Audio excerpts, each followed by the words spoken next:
and the wind direction from there.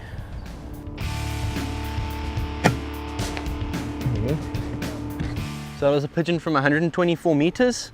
When I originally felt the wind, it felt like it was coming a little bit from the right, so I dialed for wind from the right. Took a shot, missed it, and then realized the wind had actually switched and it was coming slightly from the left. So I took all the wind off that I had put on. I dialed it the other way and added for spin drift, because you have to think of spin drift and stuff at those ranges. And then put it right on him and took the shot, and it was pretty perfect. So happy with that, and there's actually more pigeons there, so I'm going to have a go again and see if I can get another one down. 131.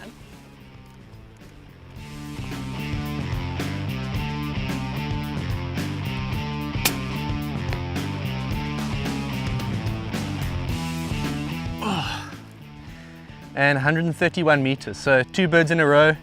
First one from 124, next one from 131. And there's another one there, another 2. Okay, I'm gonna have to shift my position here. Let's go right here. Hit record again.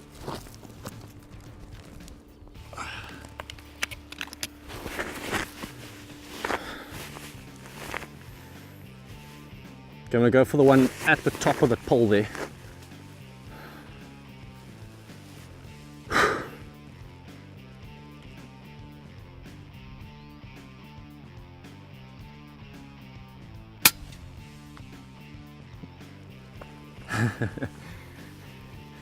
So that's 3 in a row. 1 from 124 meters and then 2 from 130. So clearly the gun's working. And there's another one. Okay, I'm going to take off a few clicks.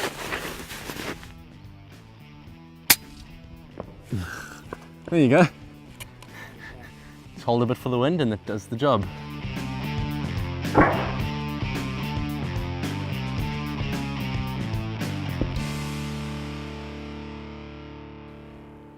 Should I go for those? Yep. Does someone else want to take a shot? Okay, I'm just going to put in that many. Should be enough. When you dial into, you just dial it. Yeah, just dial to 136, and then just aim. I would aim dead on. Yeah. And then if it's a bit off, then you just hold from where you think the wind's coming. But I mean, just hold like this much. If it's coming from the right, hold the pigeon to the right.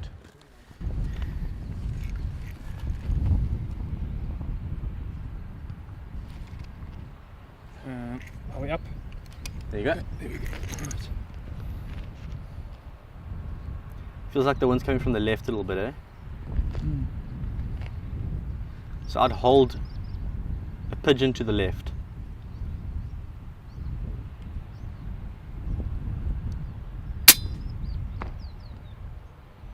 Got it.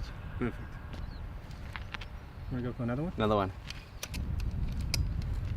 So keep the same hold.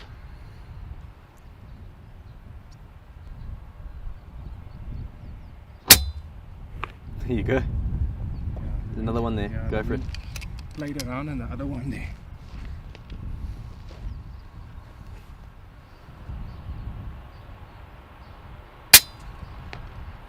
You got it. Impressed. I Nice, am. eh? Impressed. I am. Wow. Amazing, eh? Yep.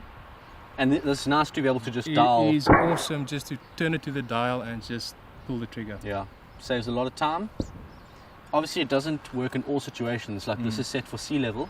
Yeah. So over here it works fine. But if you you go up to like the Karoo, the pressure doesn't then you can't use the same. You got to then change. Or even if the temperature rises too much and the air density gets less, then you can't use this. But it's for general stuff, like in average temperatures like this, it works. But I mean, if you can shoot a pigeon at 136 meters like we've just done now, it's There's another one there. really impressive. Gooi him. Yeah. Okay. Your turn. You're up.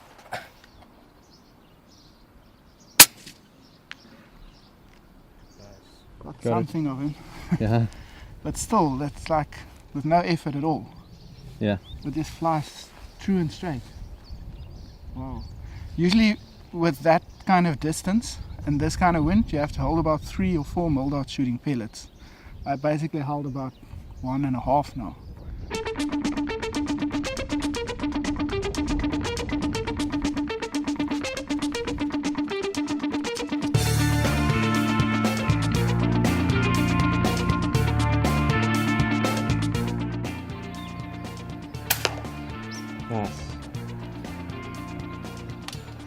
So Andre is one of the shooters that is out here with us. He also comes out here quite often. He's got an Impact X with a nice vortex scope on top, so he's got a really nice setup. And Andre actually takes a lot of the pigeons that we shoot, well, all the ones that we can collect, because a lot of them are land on the roofs and stuff, but all the ones that we can find, he actually takes out to, is that a falcon place, you say? Well, I've got two friends that's falconeers, and we donate the birds to them. And if they've got too many, they take it to a rehab center. Okay. Yeah. So obviously, and these birds are not like dirty city birds. They're actually, if they're feeding on this feed, then they must be healthy birds as well. So yeah, definitely. Good food for the falcons, and it's what they naturally eat. So you can't just feed falcons anything. You got to feed them. Yeah, they prefer. What's the natural they prefer diet. us to shoot the birds on the farm, not close to the city. Yeah. So yeah, we don't let them go to waste. I know that's one big concern that a lot of people have about these birds, is that we just shoot them and just leave them there, but we're actually doing something good with them, which is fantastic.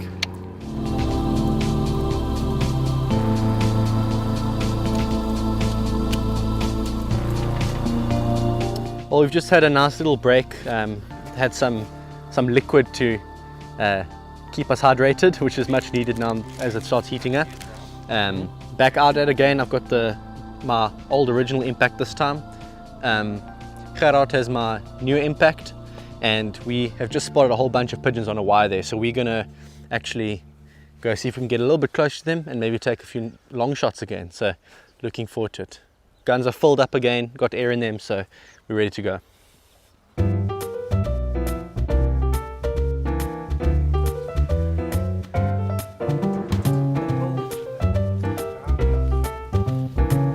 So we've got pretty much a perfect setup over here, nice rest against this piece of wood over here, and all the doves lined up there perfectly. So they might fly away when we take a shot, but I think we've got a nice firing line going, so maybe we can even do a little countdown and see if we can all get one of them.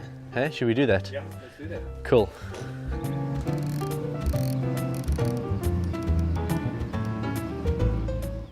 One, two, three, shoot. We're all pumped. Okay, now it's every man for himself.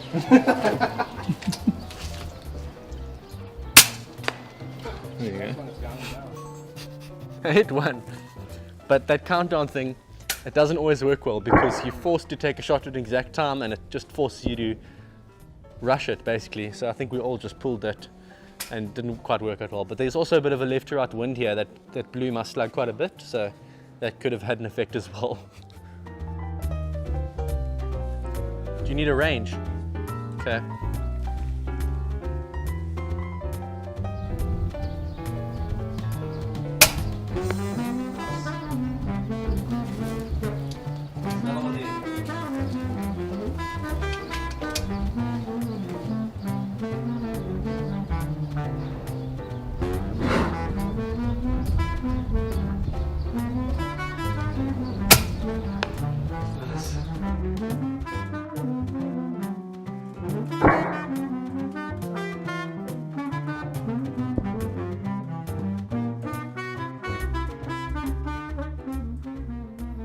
$131, up 6 mils.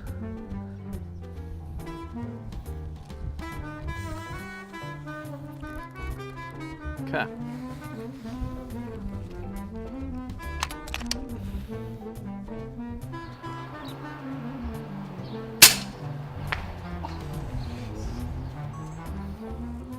$131 meters.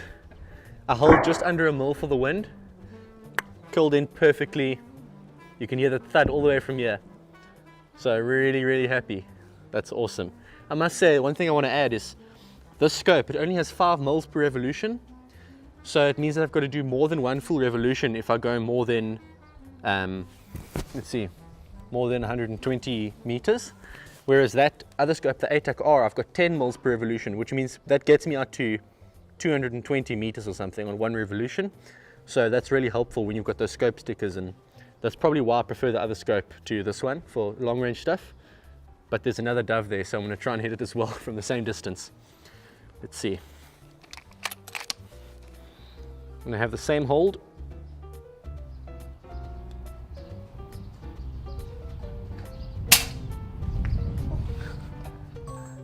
and same result. So cool, eh? Yes, I tell you, this gun is accurate, eh? This gun is, this was my favorite gun, yeah. Ooh.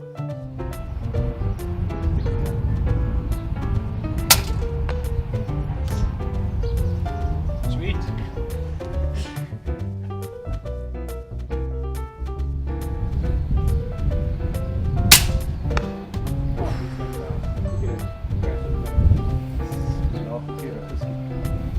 Fella drifted a bit more than I expected it to.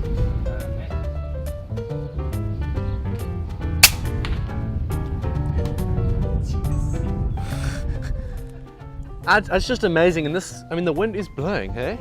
And I only had to hold a few centimeters off. That You know? went straight down like a piece of lead. Yeah.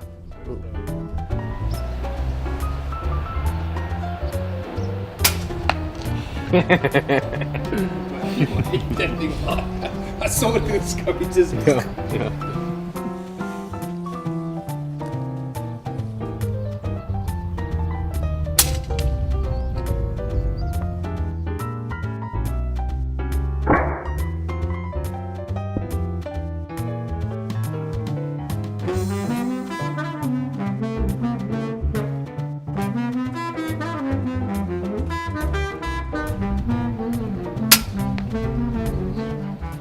So we've had a really good session now. We just had a snack earlier and came out for kind of like a round 2, and posted ourselves here in one of the sheds with the cattle, overlooking some cables and a lot of fence posts and stuff.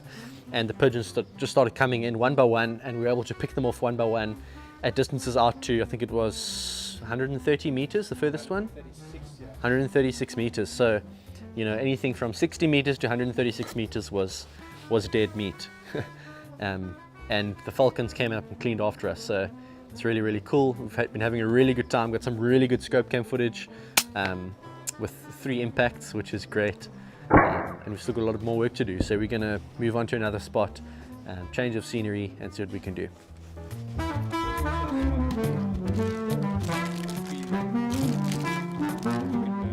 Yeah. The day ends off with 2 fantastic long shots. The first one was from about 120 yards in some challenging wind, and you can see just how the slug curls in perfectly and the speed at which the feathers fly off, which really just shows how hard the wind was blowing. And then Gerard spots a dove at 137 meters, which is over 150 yards, and it's as simple as dialing the scope to 137, holding for the wind, and squeezing off the trigger. Oh, nailed it. So that was a super long shot. We ranged that one at 137 meters more or less. Took him straight down on that long range. So this slug is really doing the job well. So yeah, I'm speechless. Well done. And with that, we're going to bring this video to an end, but in the next one we're going to be driving around the farm and taking out some invasive European starlings, English sparrows, and a whole lot more pigeons in and around the cattle feed. It's going to be awesome, so remember to hit the subscribe button and the notification bell if you haven't already done so, and I'll see you then. Thanks for watching.